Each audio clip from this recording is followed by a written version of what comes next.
اهلا بيك يا عزيزي في اول حلقه من سلسله الارشاد الزواجي والنفسي. النهارده هنتكلم عن موضوع حلقه مهم جدا.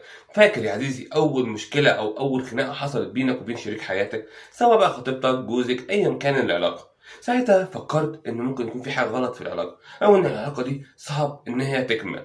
بس انا النهارده عايزك تسمعي ثواني يمكن تغير رايك، لان موضوع حلقتنا النهارده وهي الخلاف مش معناه فشل العلاقه. عزيزي انا عايز اقول لك حاجه مهمه جدا، وهي ان الخلاف في اي علاقه ما بيكونش بيدل على ان فشل العلاقه او الخطأ، بالعكس ده بيدل على الحياه او ان العلاقه دي ايجابيه.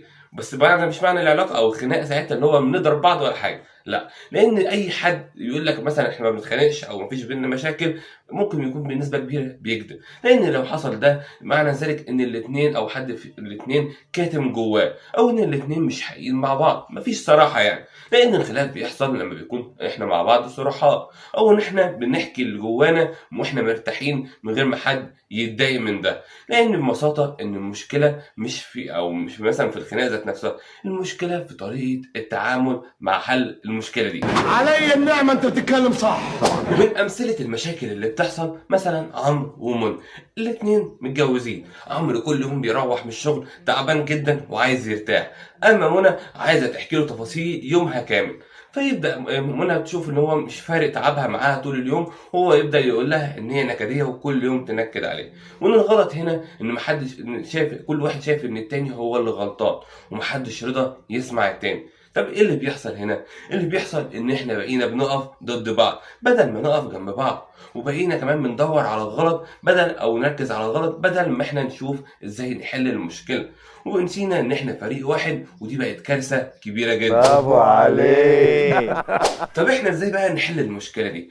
اول حاجه لازم في اول الخناقه او في اول المشكله لازم ان انت تاخد نفس كبير عشان ترد. ما تردش ابدا وانت متضايق او متعصب، لان ساعتها الدنيا هتولع نار.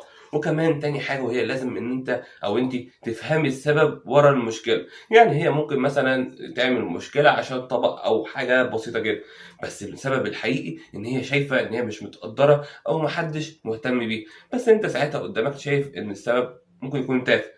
تالت حاجة وهي ان انت تستخدم او ان احنا نغير مصطلح، بدل انت نخليه انا. زي مثلا بدل ما اقول ان انت مهمل، لا انا ممكن اقول انا حسيت ان انا ما عدتش مهم عندك عشان انت مثلا ما اهتمتش بحاجة زي كده.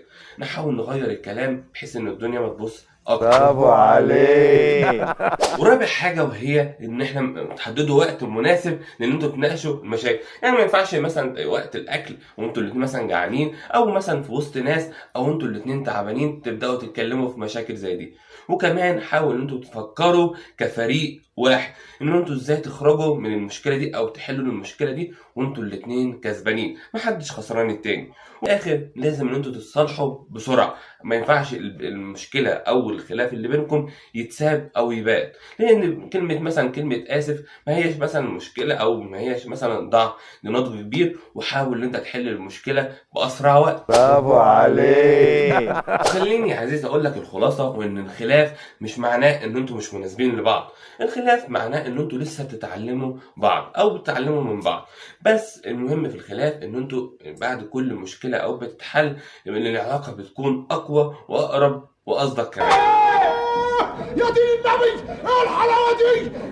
سؤال بقى الحلقة ليك يا عزيزي، جرب تسأل شريك حياتك النهاردة ايه اكتر حاجة بتخانقه او مثلا بيحصل خناق بسببها، وجرب ان انت تسمعه بدون ما تقطع.